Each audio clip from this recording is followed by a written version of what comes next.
मुंबई शहरामध्ये मुसळधार पावसानंतर आता पावसाळी आजारांनी डोकं वर काढलंय। जून महिन्याच्या तुलनेत जुलै 2026 मध्ये मुंबईमध्ये मलेरिया, डेंग्यू, गॅस्ट्रो, लेप्टोस्पायरोसिस आणि H1N1च्या रुग्णसंख्येत लक्षणीय वाढ झाल्याचं समोर आलंय। या वाढत्या रुग्णसंख्येच्या पार्श्वभूमीवर बृहन्मुंबई महानगरपालिकेच्या सार्वजनिक आरोग्य विभागानं नागरिकांना सतर्क राहण्याचं आणि आवश्यक खबरदारी घेण्याचं आवाहन केलंय। पालिका प्रशासनानं दिलेल्या माहितीनुसार पाणी साचल्यामुळे डासांची उत्पत्ती वाढली असून दूषित पाण्यामुळे पोटविकाराच्या रुग्णांमध्येही वाढ नोंदवण्यात आली आहे। अकोल्याच्या बाळापूरमधून मोठी बातमी समोर येते। एका पोलीस कर्मचाऱ्यानं घरमालकाच्या अल्पवयीन मुलीवर अत्याचार करून तिला आत्महत्या करण्यास प्रवृत्त केल्याप्रकरणी मोठी अपडेट समोर आली आहे। अत्याचार करणाऱ्या आरोपी पोलीस कर्मचारी पवन वडगावेला नांदेडमधून अटक करण्यात आली आहे। गुन्हा दाखल झाल्यानंतर गेल्या 22 दिवसांपासून आरोपी पोलीस कर्मचारी पवन फरार होता। त्याच्या अटकेसाठी पीडित कुटुंबियांच्या नातेवाईकांसह गावकऱ्यांनी मुलीच्या मृतदेहासह बाळापूरमधील अकोला नाका रस्त्यावर रास्ता रोको केला होता। अल्पवयीन मुलीवरती अत्याचार करून आत्महत्या करण्यास प्रवृत्त करणाऱ्या नराधम पोलीस कर्मचारी पवन वडगावे अखेर नांदेडमधून त्याला अटक झाली। तर त्याच्यात आम्ही कलम वाढ केली होती आणि आपला आरोपी फरार होता। तर आता त्यानंतर माननीय SP साहेब आरजीजी चांडक सर आणि आम्ही खूप त्याच्यात मेहनत घेऊन ठाणेदाराला जोडगे साहेबांना मार्गदर्शन केलं आणि त्याच्यामध्ये आता यश मिळालेलं आहे आणि आपला जो आरोपी आहे पवन वडगावे आता अटक झालेला आहे। पुण्यश्लोक अहिल्यादेवी होळकर शेतकरी कर्जमुक्ती योजना अतिशय फसवी आहे। या योजनेचा लाभ घेण्यासाठी सरकारनं ज्या जाचक अटी लावल्यात त्या पाहता योजनेचा लाभ घेणं शेतकऱ्यांसाठी अवघड असल्याचा आरोप शेतकरी नेत्यांनी केला। कर्जमुक्ती देताना सरकारकडून राजकारण करण्यात येत असल्याचा आरोपही महाराष्ट्र शेतकरी संघटनेचे राष्ट्रीय अध्यक्ष सुनील देवरे यांनी केलाय। मुख्यमंत्र्यांनी उत्तर देण्याची मागणी देवरेंनी केली आहे। उभं करत नाही, आपली कृपा तेवढी शासनाची, त्याच्यामुळे शेतकऱ्यांना कोणती बँक उभं करायला तयार होत नाही। हे रिकामी धंदे आम्ही करतो, हे केल्यानंतर आपण आता लगेच त्यांना उडून दिलं की नाही त्या इन्कम टॅक्स पेअर। माझी आपल्याला विनंती आहे साहेब की आपण ते 95 लाख 94 लाख जे शेतकरी आहेत XYZ त्या शेतकऱ्यांना आपण हे केलं ना, त्यांच्या गावनी आहे याद्या पब्लिश करा आणि त्यांनी या 5-6 वर्षामध्ये किती टॅक्स भरला ना तो आकडा पण तुम्ही पब्लिश करा, म्हणजे इतर शेतकऱ्यांना पूर्ण महाराष्ट्राला कळेल की आपण काय दिवे लावताय। असं माझी हात जोडून विनंती साहेब, द्यायचं असेल तर सरळ द्या, नाही तर ही कर्जमुक्तीची योजना बंद करा। शेतात काम करत असलेल्या शेतकऱ्याला मादी बिबट्यानं हल्ला करून जखमी केल्याची घटना तिरोडा तालुक्यातील ग्राम बिबिटोला इथे शेतशिवारात घडली। या हल्ल्यामध्ये शेतकरी गंभीर जखमी झाला असून त्याच्यावरती गोंदिया येथील खासगी रुग्णालयात उपचार सुरू आहेत। शेतकऱ्यावर हल्ला केल्यानंतर बिबट एका झाडावर चढून होता। काही दिवसांपूर्वी शेतकऱ्यांना परिसरात 2 बिबट्याची पिल्लं आढळली होती। ती पिल्लं ग्रामस्थांनी घरात आणली होती आणि नंतर वनविभागाच्या माध्यमातून ती पिल्लं पुन्हा जंगलात सोडण्यात आली होती। मात्र त्यानंतर 30 मादी बिबट्या आपल्या बछड्यांसह परिसरात परत आली आहे। शेतात काम करत असताना मादी बिबट्याने एका शेतकऱ्यावर झडप घातली, चेहरा आणि खांद्यावर ओरबाडून जखमी केलं। मादी व तिची दोन्ही बछडे अजूनही बिबिटोला, नहरटोला आणि सोनेगाव परिसरात दिसत असल्यानं नागरिकांमध्ये भीतीचं वातावरण आहे।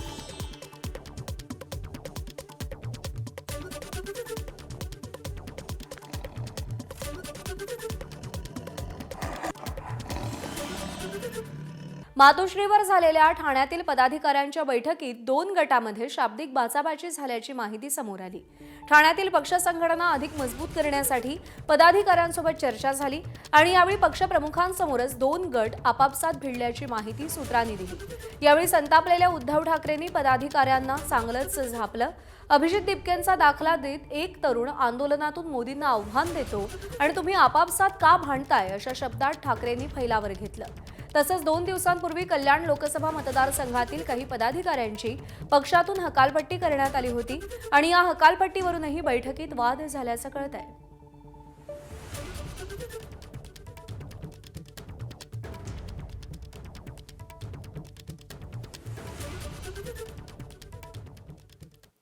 जंतर मंतरवरच्या आंदोलनामुळे अवघ्या देशाला झेन झीच्या ताकदीचा प्रत्यय आला। पंतप्रधान मोदींनी 2दा झेन्सी स्टाईलमध्ये व्हिडिओ बनवत झेन झींशी संवाद साधला आणि यानंतर आता सरसंघचालक डॉक्टर मोहन भागवत झेन झीशी संवाद साधणार आहेत। 6 ऑगस्टला मुंबईमध्ये वांद्रे कुर्ला संकुलात तरुण पिढीशी सरसंघचालक थेट संवाद साधणार आहेत। जनरेशन झी आणि जनरेशन अल्फाच्या विद्यार्थ्यांसाठी विशेष सत्राचं आयोजन करण्यात आलंय. जंतर मंतरवरील सीजेपीच्या आंदोलनामुळे देशभरात आंदोलनाची धग पसरली. आंदोलक आणि विरोधकांच्या रेट्यामुळे अखेर केंद्रीय शिक्षण मंत्री धर्मेंद्र प्रधान यांना राजीनामाही द्यावा लागला. त्यामुळे टेक्नोसॅव्ही आणि बेधडक जेन्सीमुळे लोकशाही आणि राजकारणाच्या व्याकरणाची व्याख्या बदलली आहे. या बदलाशी जुळवून घेण्यासाठी सत्ताकारण, राजकारण आणि समाजकारण करणाऱ्यांचे प्रयत्न सुरू आहेत.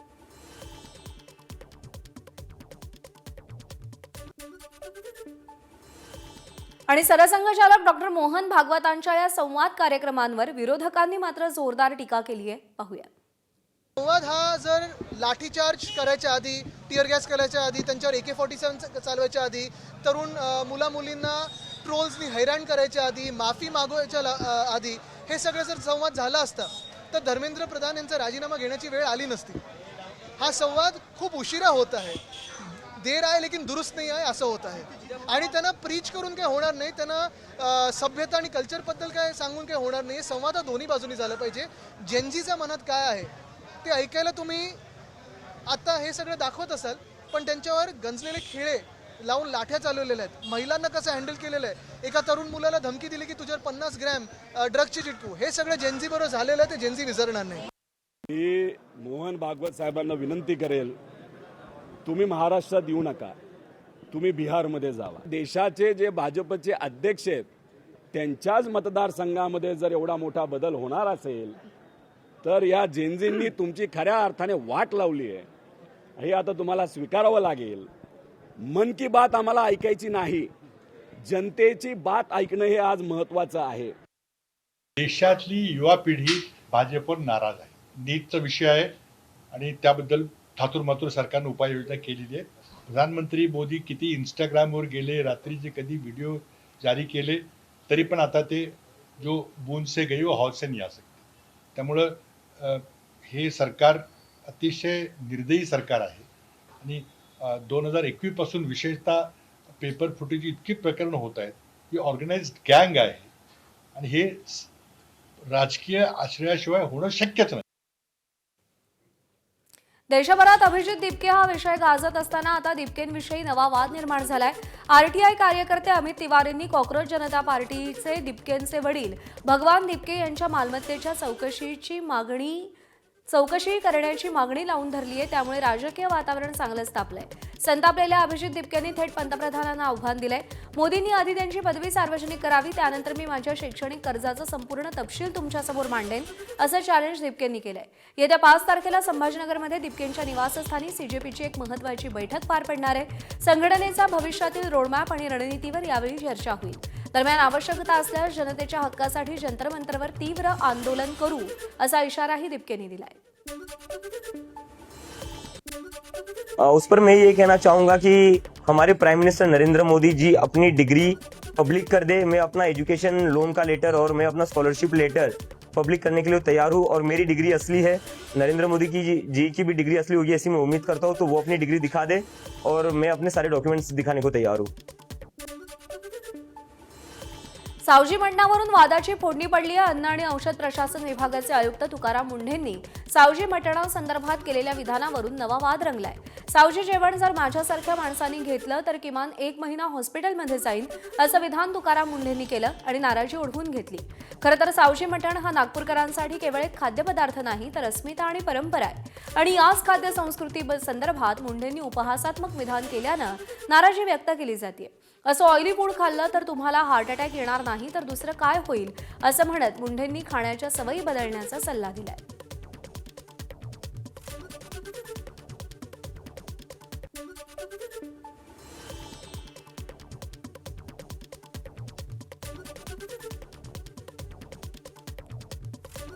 बऱ्याच वेळेस असं ऐकतो की माझ्या मुलानं, माझ्या नवऱ्यानं कधी तंबाखू खाल्ली नाही, सिगरेट पिली नाही, त्याला कोणतं व्यसन नाही, इव्हन चहासुद्धा पित नाही, तरी त्याला हार्ट अटॅक आला, त्यांना कॅन्सर झाला. आणि याच्यावर उत्तर हेच असतं की याचं काही कारण सांगता येत नाही. त्याचं कारण आपण जे खातो आणि राहतो त्याच्यामध्ये. आणि आपण काय म्हणतो, हॉटेलमध्ये गेलो, अरे मला चांगलं जेवण दे, स्पायसी दे. इकडे तर्री पण काहीतरी इकडे एक मोठा प्रकार आहे. ते दे. नागपूरला तर कोणतं ते चिकन काय असतं, सावजी. म्हणजे सावजी जर माझ्यासारख्या माणसांना कमी 1 महिन्यात हॉस्पिटलमध्ये जाईल अशी परिस्थिती आहे. ते आपण खातो. म्हणजे काय, ऑइली, फॅटी, सॉल्टी, शुगरी. तुम्हाला हार्ट अटॅक येणार नाही तर काय, तुमचं हार्ट अजून दुसरं तयार होईल. नागपूर जिल्ह्यामध्ये 1000 सावजी भोजनालय आहे. जर 1000 सावजी भोजनालयामध्ये प्रत्येक सावजी भोजनालयामध्ये आज 200 लोक जेवण करतात, तर नागपूर शहराचे सगळे हॉस्पिटल बंद झाले, म्हणजे हाऊसफुल झाले असते आणि पेशंट रस्त्यावर उभे राहिले असते. सावजीमुळे कधीही कोणाला इजा होत नाही. सावजी हा ब्रँड आहे. कदाचित स्वतःच्या प्रसिद्धीसाठी पण तुकाराम मुंडे असं वक्तृत्व करू शकतात, परंतु नागपूर शहरामध्ये आज 1000 सावजी भोजनालय आहे आणि तुम्ही रोज रात्री फिरून बघा, तुम्हाला प्रत्येक सावजी भोजनालय हा फुल दिसेल. म्हणजे जवळजवळ रोज रात्री 50,000 लोक सावजी भोजनालयामध्ये जेवण करतात. समजा जर आमच्या मसालामध्ये कुठेतरी त्रुटी असतात किंवा आमचा मसाला जरा खराब असतो, तर आज हे 50,000 लोक जे रोज जेवण करतात, तर कितीतरी लोक याच्यामधले हे हॉस्पिटलमध्ये राहिले असते. एक तर मी तुकाराम मुंडे साहेबाच्या घरी येऊन भाजी बनवून दाखवतो किंवा त्यांनी आमच्या घरी येऊन भाजी खावी, म्हणून मी सावजी या नात्याने त्यांचा निषेध करतो. सावजी ही भाजी पूर्ण त्यांच्या या वक्तव्यामुळे सावजी समाजाचा घात होऊ शकतो म्हणून मी तुकाराम साहेबाचा निषेध करतो. तर प्रसिद्ध शेफ विष्णू मनोहर यांनी सावजी आरोग्यासाठी कशी घातक ठरत नाही हे स्पष्ट केलंय. पाहूया. आजकाल आपण बघतो तर सावजी म्हणजे खूप जहाल तिखट केलं आणि खूप तेल टाकणं म्हणजे सावजी झालं, असं तसं नसतं. जी प्रोसेस ओरिजिनल आहे तशा पद्धतीने जर तुम्ही सावजी खाल्लं किंवा बनवलं तर ते जळजळ होणं जो प्रकार असतो तो त्याच्यामध्ये होत नाही आणि एक छान निगुतनी करण्याची प्रोसेस आहे आणि मला वाटतं त्याला जर तुम्ही फॉलो केलं तर सावजी तुमचं नक्की छान होईल आणि तुम्ही सावजीच्या प्रेमात पडाल. तर वारंवार सावजीसारखं चमचमीत रोज खाल्ल्यास ते शरीरासाठी किती घातक ठरू शकतं या संदर्भात आहार तज्ज्ञांनी देखील माहिती दिली आहे, तीही पाहूया. जो जनरेशन है, कॉलेज गोइंग बच्चे हैं, उनका जो खाने का ड्यूरेशन है या ऑफन जितना ज़्यादा खा रहे हैं वो हफ्ते में 3 बार 4 बार वही खा रहे हैं और कम मात्रा में घर का खाना खा रहे हैं, तो उसके वजह से बैड फैट्स जा रहे हैं, कोलेस्ट्रॉल उसके वजह से बढ़ रहा है, शुगर इनटेक ज़्यादा हो रहा है, उसी के वजह से कैंसर के भी चांसेस है. वैसे सावजी में जो स्पाइसेस डलते हैं वो हेल्थ के लिए अच्छे हैं, लेकिन क्योंकि उसमें तेल ज़्यादा होता है इसीलिए हमें उसका प्रमाण कम करना है. मुलींच्या जन्माला प्रोत्साहन आणि मुलींच्या शिक्षणासाठी आर्थिक आधार देण्यासाठी महाराष्ट्र सरकारनं 2017 मध्ये माझी कन्या भाग्यश्री ही योजना सुरू केली होती. परंतु 6 वर्षांनी महाराष्ट्र सरकारनं भाग्यश्री योजना बंद करून 2023 मध्ये लेक लाडकी योजना सुरू केली. मात्र भाग्यश्री योजना सुरू असताना ज्या पालकांनी आपल्या मुलींसाठी अर्ज केला त्यांचा अर्ज तर मंजूर झाला नाही. मात्र 3 वर्ष होऊनही या योजनेच्या फिक्स डिपॉझिटचं सर्टिफिकेटही त्यांना मिळालेलं नाही. विशेष बाब म्हणजे या योजनेत जे लाभार्थी पात्र ठरले होते त्यासाठी राज्य सरकारकडून संबंधित विभागाला निधी सुद्धा मिळालाय. जिल्हा परिषदेच्या महिला व बालविकास विभागात अर्ज मंजूर झालेल्या लाभार्थ्यांची याबाबत चौकशी केली, मात्र लवकरच योजनेचा लाभ मिळेल असं सांगितलं जात आहे. बल्लारपूर कार्यालयातील एका लाभार्थ्याने याबाबत माहिती घेतली असता या एफडीचं सर्टिफिकेट न वाटता काही कर्मचाऱ्यांनी आपल्याच घरी ठेवल्याची धक्कादायक बाब समोर आली आहे. मात्र संबंधित विभागाचे अधिकारी याबाबत चौकशी सुरू असल्याचं सांगत काहीही बोलण्यास नकार देत आहेत. एकट्या बल्लारपूर कार्यालयात 32 लाभार्थ्यांचं सर्टिफिकेट अशा प्रकारे न वाटल्याची माहिती समोर आली आहे. प्रकाशजी, तुमच्याकडे कशा प्रकारे हे तुम्ही पूर्ण योजनेचा लाभ घेण्याचा प्रयत्न केला आणि तुम्हाला काय अनुभव आला याचा? मी वर्ष 2022 मध्ये दोन्ही मुलींचे अर्ज भरले होते बल्लारपूर शहरातल्या ऑफिसमध्ये. त्यानंतर 2022 नंतर मी 2023ला विचारपूस करायला गेलो होतो जिल्हा परिषदेला. त्यांना विचारपूस केली असता ते म्हणाले की लवकरच तुमची यादी बनलेली आहे, तुमची योजना लाभ मंजूर झालेला आहे, लवकर तुम्हाला त्यांचे प्रमाणपत्र मिळणार. मग त्यानंतर वर्ष गेलं, 2 वर्ष गेले, पण अद्यापही काही ते प्रमाणपत्र माझ्या हाती लागलेलं नाही. मी अद्याप 2 दिवसाआधीच ऑफिसमध्ये गेलो असता जिल्हा परिषदेच्या. ते म्हणाले की मागील वर्षी 2025लाच तुमचे प्रमाणपत्र एका सुपरवायझर महिलेने घेऊन गेलेली आहे आणि तिने अद्यापही कुणाला वाटले नाही हे अजूनही आम्हाला फॉलोअप पाठपुरावा केला असता ते समजले नाही. त्यानंतर आम्ही त्यांच्या वरिष्ठ साहेबांशी चर्चा केली. ते म्हणाले की असं का बरं झालेलं आहे, म्हणजे याचा विचार म्हणजे याचं असं झालं की त्यांनी पाठपुरावा केलाच नाही अधिकाऱ्यांनी. जसं प्रमाणपत्र मिळते, प्रमाणपत्र मिळालं त्याची झेरॉक्स ऑफिसला जमा करावं लागते आणि पालकांना ओरिजिनल कॉपी द्यावं लागते, पण तसं काही झालंच नाही. त्या महिला कर्मचाऱ्यांनी मागील 10 महिन्यापासून ते प्रमाणपत्र आपल्या घरी ठेवले असल्याचे आम्हाला धक्कादायक ही बाब माहीत पडाली. त्यानंतर आता समोर काय होतं अजून पण आम्हाला काही असं मिळालेलं नाही आहे प्रमाणपत्र. राज्यामध्ये 2 उपमुख्यमंत्री मराठा असल्यानं ओबीसींवर अन्याय होत असल्याची टीका काँग्रेसचे नेते विजय वडेट्टीवारांनी केली. तर ओबीसी नेते असताना काय केलं असा सवाल मराठा आंदोलक मनोज जरांगेंनी वडेट्टीवारांना केला.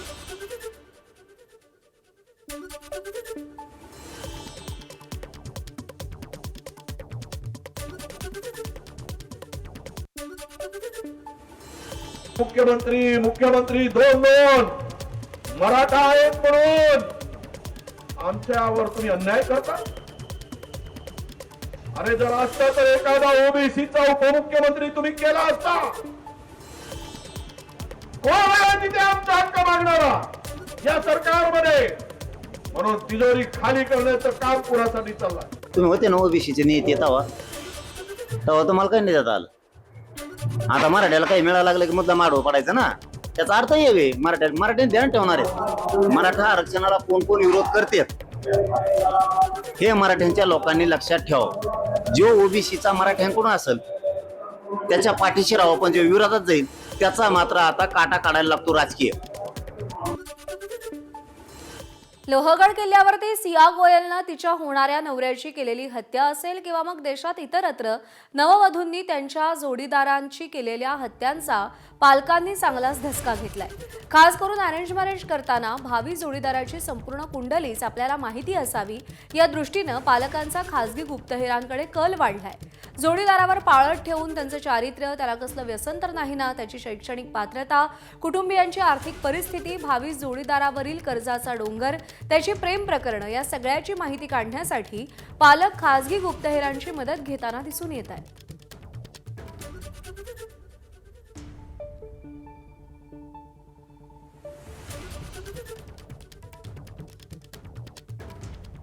दरम्यान या संदर्भात गुप्तहेर रजनी पंडित यांच्याशी आमच्या प्रतिनिधींनी बातचीत केली आहे, पाहूया.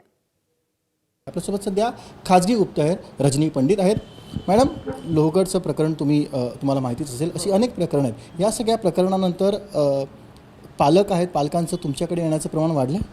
हो, प्रमाण वाढलेलं आहे. कारण काय लोक आता खूप सावध झालेली की लग्नात काही वेळेला आईवडील इमोशनल ब्लॅकमेल करून मुलींना लग्नाला तयार करतात आणि मग त्यांना असं वाटतं की बळजबरीने तयार असेल तर आपल्या घरी येऊन आपल्याला त्रासदायक होईल, म्हणून मग लोक आता सावध झालेली आहेत.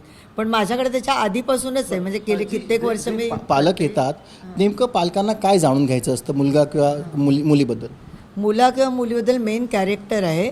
स्वभावाची गॅरंटी आपण देऊ शकत नाही, पण आर्थिक परिस्थिती, मुलगी कशी आहे, काय किंवा मुलगा कसा आहे, त्याला काही व्यसनं आहेत का, त्याचे इतर कोणावर अफेअर आहे का, तो कोणाच्यात उठबस करतो, काय करतो, हे जाणण्यासाठी आर्थिक एज्युकेशन, पेमेंट हे सगळंच त्यांना हवं असतं की दाखवलेली परिस्थिती आणि प्रत्यक्षात काय आहे. मग मुली असल्या तर त्यांचं पण काही लोन असतं, काही वेळेला बाहेरच्या बाहेर भेटणं असतं, घरी लवकर बोलवलं जात नाही आणि जेव्हा सगळं जमतं, एकमेकांची आवड निवड सगळं कळतं आणि घर बघायला गेल्यानंतर कळतं की या घरात राहण्यापेक्षा म्हणजे 18-20 दारिद्र्यातले आहेत किंवा काय आहेत, मग त्याच्यानंतर त्यांना वाटतं अरे ही तर आपली झालेली फसवणूक आहे, आता मोडायचं आहे आपल्याला, पण काय कारणाने मोडणार. मग त्याची इन्व्हेस्टिगेशन करणं, काय काय माहिती लपवली, कसं करायचं ते गाईडन्स घेणं, याच्यासाठी पण लोक येतात. कोल्हापूरच्या बाळूमामा देवस्थानमध्ये कोट्यवधी रुपयांच्या घोटाळा प्रकरणी एसआयटीची स्थापना होणार अशी माहिती मिळतेय. सध्या कोल्हापूर पोलिसांच्या आर्थिक गुन्हे शाखेकडून बाळूमामा देवस्थान घोटाळ्याचा तपास सुरू आहे आणि या प्रकरणी तत्कालीन धर्मादाय निरीक्षक अधिकारी रागिणी खडके, रावसाहेब कोणेकेरी यांच्यासह कंत्राटदारावर गुन्हा दाखल करण्यात आलाय. मात्र गुन्हा दाखल होऊन 15 दिवस उलटले तरी संबंधित अधिकारी आणि दोषींना अटक न केल्याचा आरोप तक्रारदारांनी केलाय. शिवाय हा घोटाळा केवळ 61 कोटींचा नसून 200 ते 300 कोटींचा असल्याचा दावा तक्रारदारांनी केलाय. भीष्म सूर्यवंशी पाटील त्या एजंटचं नाव आहे. अशा माणसाला संस्कारपत्र करून दिलेलं आहे आणि त्याला संस्कारपत्र करून देऊन तुम्ही परत त्याच्याकडनं ती जागा खरेदी केलेली असं दाखवताय, त्याला पैसे देताय आणि तो शेत मालकांना पैसे देतो. त्यामध्ये काय काळाद्वारा व्यवहार झालाय, त्या शेत मालक भीष्म सूर्यवंशी ज्यांनी हा व्यवहार केला ते ह्यांना विचारणं गरजेचं आहे. 5 जणांच्या नावानं त्यांनी संस्कारपत्र केलेलं आहे आणि ते संस्कारपत्र करून त्यांनी जमिनी कुठल्या घेतल्यात, कोण मालक आहे ह्याचा कुठेही त्या संस्कारपत्रात उल्लेख नाही. हे सगळे जर व्यवहार बघितले तर या सगळ्यांच्यावरती गुन्हे नोंद करून तपास होणं अत्यंत आवश्यक आहे. त्यावेळी आमचा असा आरोप आहे की त्या कोर्टला आणायसाठीच त्यावेळी काहीतरी व्यवहार झाला असं आम्हाला समजलं. कारण त्यांनी ऑर्डर अशी दिली की 2 जे ट्रस्टी आहेत त्यांच्यावर आरोप केले आणि बाकीच्या ट्रस्टींना परत आहे तसं रुजू त्यांनी केलं. त्यामुळं आम्ही असं म्हणतोय की हे ट्रस्टी जे आहेत हे सगळे तिथं भ्रष्टाचार करणारेच आहेत. ते 2 सुद्धा असतील किंवा हे सुद्धा आहे, हे भ्रष्टाचार. आणि या भ्रष्टाचाराच्या विरोधात आम्ही ही केस आता सुद्धा हायकोर्टात आमची केस चालू आहे. कोल्हापूरच्या करवीर निवासिनी अंबाबाई मंदिराच्या आकर्षणाचा केंद्रबिंदू म्हणजे गरुड मंडप. मात्र गेल्या 1 वर्षापासून गरुड मंडपाच्या पुनर्बांधणीचं काम सुरू आहे आणि त्यातच आता या गरुड मंडपासाठी वापरण्यात आलेले लाकडी खांब चुकीच्या पद्धतीनं आणल्याचं समोर आलंय. याबाबत देवस्थान समितीनं देखील लाकडी खांबांबाबत कंत्राटदाराची चूक झाल्याचं कबूल केलंय. काही खांब कमी उंचीचे तर काही भेगा पडलेले आहेत. लाकडी खांब तयार झाल्यामुळे गरुड मंडपाचं काम रखडलेलं आहे. त्यामुळे आता भाविकांमधून देखील नाराजी व्यक्त केली जाते. लवकरात लवकर हे काम पूर्ण व्हावं अशी मागणी कोल्हापूरकर करतात.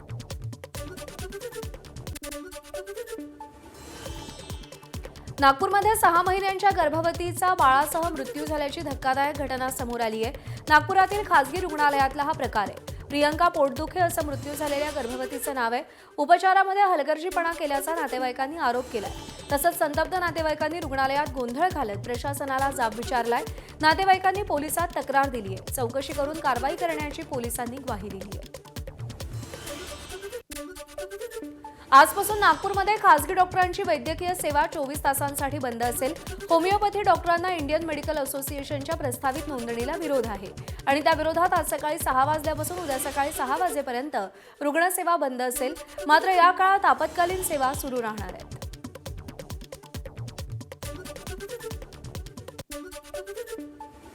मुंबईतले खड्डे बुजवण्यासाठी महापालिकेनं 3.85 कोटींची 3 कोटी 85 लाखांची तरतूद केली आहे. खड्डेमुक्त मुंबईच्या दाव्यानंतरही खड्डे कमी झाल्याचा दावा केला जातोय, पण दुरुस्तीसाठी पुन्हा एकदा 3 कोटी 85 लाखांच्या प्रस्तावाची समितीमध्ये चर्चेला जाणार आहे. हा प्रस्ताव स्थायी समितीमध्ये चर्चेला जाईल अशी माहिती आहे.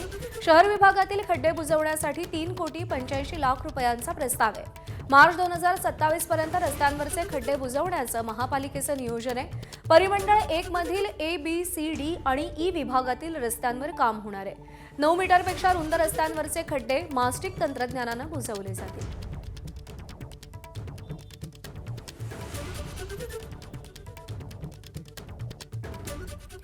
महापौरांची घोषणा हवेतच विरली का असा सवाल उपस्थित होतोय. साकीनाक्यामध्ये मॅनहोल दुर्घटनेतील मृतांच्या कुटुंबियांना 10 लाखांच्या मदतीची अजूनही प्रतीक्षा आहे. 2 जुलैला साकीनाका मॅनहोल दुर्घटनेमध्ये एकाचा मृत्यू झाला होता आणि त्या घटनेला आता महिना पूर्ण झालाय. मृत असलम शेख यांच्या कुटुंबियांना जाहीर केलेली 10 लाखांची मदत अद्यापही मिळालेली नाही. महापौर रितू तावडे यांनी घटनास्थळी भेट देऊन मदतीची घोषणा केली होती. घोषणेनंतर महापौरांकडून कोणताही पाठपुरावा झाला नसल्याचा कुटुंबियांनी आरोप केलाय. दुर्घटनेचा चौकशी अहवालही अद्याप जाहीर झालेला नाही. घोषणा केली, मात्र पाठपुरावा कधी होणार? पर्सनल पीएच्या मानधनाचा पाठपुरावा होतो अशा कडक शब्दात विरोधी पक्षनेत्या किशोरी पेडणेकर यांनी सडकून टीका केली. महापौरांनी घोषणा केली, पण मदत कधी मिळणार असा प्रश्न साकीनाका दुर्घटनेतील पीडित कुटुंबियांनी विचारलेला आहे. किशोरी पेडणेकरांनी टीका केलेली आहे.